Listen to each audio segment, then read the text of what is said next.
Welcome back to Arise and Shine. Chef Aliya LeeKong is fluent in the universal language of food. She's visited over 30 countries in the past 10 years and considers the world her culinary grad school. Welcome, Aliya. Aliya is the author of the cookbook Exotic Table. She's here to share one of her delicious recipes with us. So tell us about the kind of food that you cook. Sure. I come from a multicultural background. I'm Indo-Pakistani and East African. My husband's family is also multicultural, Trinidadian with Chinese, and I travel a lot. So it's really about bringing all of those different cultures, very much like America, bringing those cultures home and cooking what my family wants to eat. Oh, nice. Which must be like everything. Yeah, exactly. It really is. It is. It goes all over. Now, I have to say this. Who cares about Nigeria? Because we have a hot chef in the house. That's true. That's totally true. I have to learn to give it like she gives it. What inspires your creation? I think obviously my culture, but the travels have been instrumental in teaching me so much. I trained as a chef, but really it's about home cooking. And I try to go in, learn from local home cooks, and go into markets and learn what's natural to that culture and what happens there. And then I'll take an ingredient, a spice, a tradition, something I learn, and I'll bring it back home and do it the way I would do it, which is exactly what we're doing here. That's so cool. I mean, I feel like the world is getting smaller and smaller. It's a melting pot, so you're basically a representation of that. So I'm seeing a lot of chocolate on the table. Yes. Shahan and I are really excited about that. And we're also on diets, might I add. Right, that's true, because it is the new year. But we're going to take a break from that right now, I think. So what are you making for us today? These are called chocolate brigadeiros.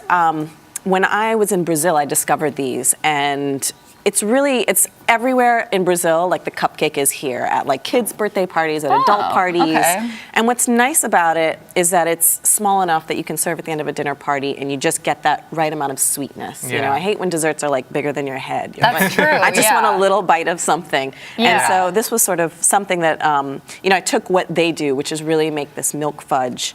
When they make it, they use cocoa powder, but I leaned a little bit more towards a chocolate truffle. So I use real chocolate in there and got like a really silky texture out of it. Yeah. So tell us about the ingredients we have here. Sure. So basically, I'm gonna just start making it for you here. It starts with condensed milk. Wow. That's sort of the basis of the milk fudge. And I mean, you always gotta like lick the last bit of that. I know. It's really, it's silky and sweet, and it's just an awesome ingredient here. But I agree with you on the whole like not wanting a giant dessert thing. Sometimes you just want something sweet and you want it to just be small. So it's not like you're eating a whole cake or, you know what I mean? No, so exactly. Exactly. Just a little bite. And, this is one of those things, I was traveling, I found it, and now every dinner party I make them for the end, or I give them for guests in little boxes to take home, and it's just something sweet to do. So leaning more towards the truffle side, I'm adding a little heavy cream as well to this. And then we just have other ingredients. We have some cocoa and espresso powder. I have a little bit of corn syrup that just lends to the texture. So this is the final. The dark chocolate, yes. And a little bit of salt and vanilla. It smells like coffee. There's a little espresso in there. There is a little espresso. I've been chugging coffee all show. You just skipped the whole process. Okay, sorry. What's that? I just got excited about. Okay, tell us how you make it, actually. So, the great thing about it is you melt a little butter, you throw all of these ingredients in, and then you just cook it for 15 minutes, stirring. You want to cook low and slow, because the thing about chocolate is you can burn it, you can overheat it, you can change the texture. Right. And that's Don't let water get in chocolate, right? Oh my God, I saw that on your website. Shahan, eat it. I'm going to eat it just now. Wait, but I brought these for you guys. Are you guys ready to get your hands a little dirty? Okay. So once it's you gotta cook it, then you gotta cool it down, and this is kind of, it looks like a fudge, right? Yeah. So this is what happens. So after the 15 minutes of cooking, it looks like this. Yes, basically. And so, I use like a little scooper to scoop them out evenly, and then here you can take these, and you can roll them. And then I put some of these chocolate, this is actually chocolate vermicelli. Yeah. Oh. So we're really getting our hands dirty. And we're right. The thing about it is good ingredients make a really big difference. Like good chocolate, these aren't chocolate sprinkles, they're chocolate vermicelli, which is real chocolate. That is not round. I don't know how to do that. Yeah, just go for it. Okay, I think that's good. That looks beautiful. Now you just toss it in there and get the sprinkles on it. You can just kind of roll it in there. Oh, this is kind of like easy, actually. Very easy. Which, coming from me, so that basically came out of that. Correct. Yeah. So once this was all done, stir it, let it cook up. It'll separate from the pan. Then you cool it down and you get this sort of fudge. Okay. Here you go. Here's yours. And then how And long? then you can decorate it with a little chocolate espresso bean. That's what I put on top of these. Oh. And then it's basically ready for That's it. eating. And So wait, it has keeps- to get cooled, right? Because that Well, looks hot. this is cooled. Okay. We're using a cooled one. When you make it, you cool it in the fridge for a couple hours, and then it turns into this fudge. Oh my And what's gosh. nice is they'll keep for about a month in your fridge. Yeah. Really? So it's really nice, and at room temperature, it'll keep for a couple days. But I just keep them in the fridge or freeze them, and then you just pop them out when you have an event. Yeah, I'm putting mine right there so they can get a Yay. nice shot of it.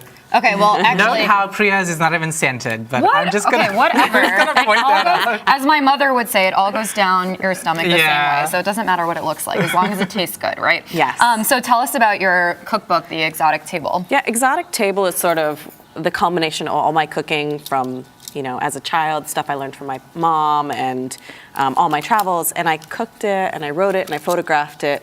So it was a big project. It was my first cookbook your and it baby. was a total labor of, I was actually pregnant when I cooked it. Oh, so wow, there you I go. had 2 babies and total labor of love. So it was Amazing. It was really exciting. This is And- really good, by the way. Oh, Yeah, I know. I told you. Yeah. I was telling you to eat it. But I'm not supposed to speak with my mouth full. Okay, so I have to ask you about what it was like being a judge on Beat Bobby Flay. Oh, it was so much fun. I mean, I get to go in and taste 2 incredible chefs' food and say who's marginally better. Right, I mean, not a bad day at work, It's right? a great day at work. It's not even a question. So. Right, so that must have been an amazing experience. And Yeah, I know you've super also fun. been recognized by, was it Food and Wine magazine, right? Yes. The cookbook was recognized in their annual Best of the Best cookbooks cookbook, and No it was big deal. top 25. No, It was. no. Yeah. It was really exciting. It was really exciting since I had my hand in everything for this. What's so. it like actually going to these countries and interacting with people to get that experience of how they cook?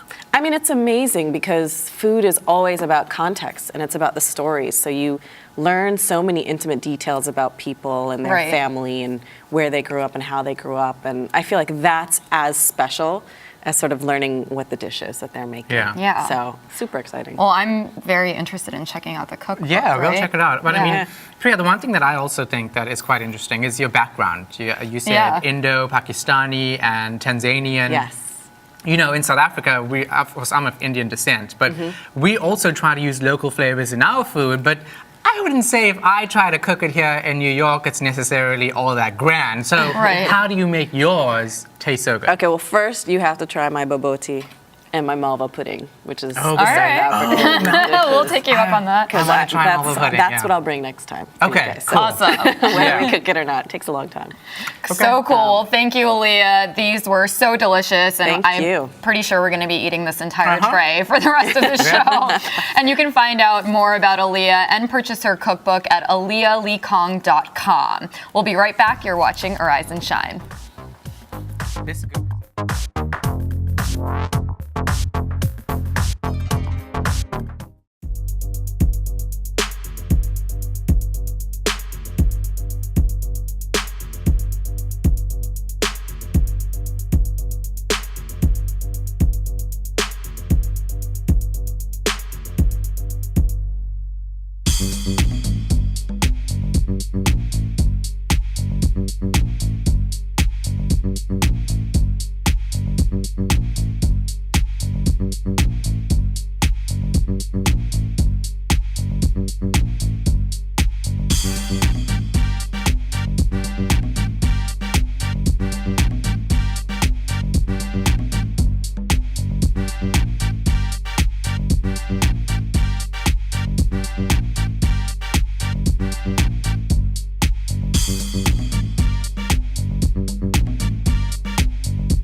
Welcome back to Arise and Shine. Let's take one more look at today's headlines with Francesca. All right, Priya and Shahan, the wave of anti-terrorism raids across Western Europe has provided new intelligence that has put Germany on high alert. Security was increased at train stations in Berlin and Dresden, as police say they had reason to believe an attack was likely.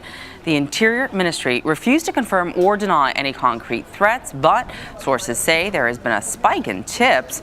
Police are especially concerned about anti-Islam rallies in Dresden that can sometimes draw crowds of up to 25,000 people. Now, these raids are a response to the latest controversial cover by the satirical French magazine Charlie Hebdo. It features a picture of the Prophet Muhammad saying all is forgiven, which has again offended the Muslim world. In Algeria, demonstrations protesting the image turned violent, with small groups of protesters hurling rocks, fireworks, and bottles at police. Dozens of people were arrested, and 2 Islamist leaders were detained for organizing the march, which is illegal under the law. Well, West African leaders are considering creating a military force to fight Boko Haram in Nigeria, Cameroon, and Niger. They will meet next week to discuss the issue, but Ghanaian President John Mahama says that there's still much to address before a force is agreed upon. And there's already a military option. Nigeria is fighting Boko Haram. Cameroon is fighting Boko Haram. But I think we're increasingly getting to the point where probably a regional or multinational force is coming into consideration. But like I said, it's what we want to discuss at the AU. If that must happen, there must be a mandate that is given by the African Union to allow such a force to operate. Well, Boko Haram has killed thousands of people over the last year in its campaign to revive a medieval Islamic caliphate. It is the worst security threat to Nigeria, Africa's most populous country and biggest energy producer. Well, it has been 20 years since a massive earthquake in Kobe, Japan, killed more than 6,000 people. Today, residents of this iconic town gathered to observe a moment of silence. Yingming Wu reports. On January 17, 1995, an earthquake struck Kobe in Japan, destroying the port city. More than 6,000 people were killed. The damage was estimated at $100 billion. 20 years on, survivors still remember that day of devastation. Time has stopped for me, and the memory of 20 years ago has frozen inside my heart. No matter how much time passes, it does not dissipate. A poll in a Japanese newspaper says about 40% of residents are still traumatized by that earthquake. All right, time for some puppy love now. Can't a dog just go to the park? Well, that's not really too much to ask. Apparently, this little black lab got impatient waiting for her owner to take her, so she just went on over on her own. Eclipse. She actually waits at the stop. She boards the bus, she takes a seat, and then she gets off at the right stop every single time on her own. This is a dog, right? No surprise, she's a big hit with the drivers and the residents of Seattle who all love her. But what about her owner? How does he feel about all this? Well, he says that, he ain't too concerned. He just, makes sure that he does eventually meet up with her at the park. What an adorable. That is amazing. I know, that's cute. I love those little babies. I mean, they're for me, I'm an animal lover, right? Same. Yeah, I think they're better than people sometimes. I think that animals are so much more intelligent than we give them credit for. Oh, yeah, they have their own I need to train language. my cat to do that. Yeah, exactly. They're better than people because they don't back chat. That's why. They actually don't chat. They don't hurt your feelings. Unconditional love. Yeah. That's all I'm saying. Yeah. So you have to try this. Yes, Is this Francesca, the unconditional this was chocolate love? Yeah. amazing. Yeah. Are you a chocolate lover? I am a chocolate lover, but I can only really do it in small doses, right? Yeah. So, but Yes. you guys already had this, right? I had two Well, that's already. the amazing thing about this So- because it is a small dose. By and the so way, it's perfect. our chef over here, like you said, the hot chef, right? Yes. I mean, Yeah. I'm like, okay, so she's the millennial Nigella Lawson, right? Like, she's making it all work. I know. That was like step aside Nigella because we see Nigella all the time. Right. I'm kind of bored of her now. I mean, hello. Really? We have a Yeah. replacement. Delicious. Isn't it good? Yeah, it's an interesting breakfast. Yeah, that's Yeah, good. Well, that's true. We'll have a good morning on that one. Thanks so much for watching our show today. We hope you'll join us tomorrow morning for more Rise and Shine when we talk Wi-Fi, get a grip on your finances, and so much more. Have a great day, everybody. Bye-bye. Bye.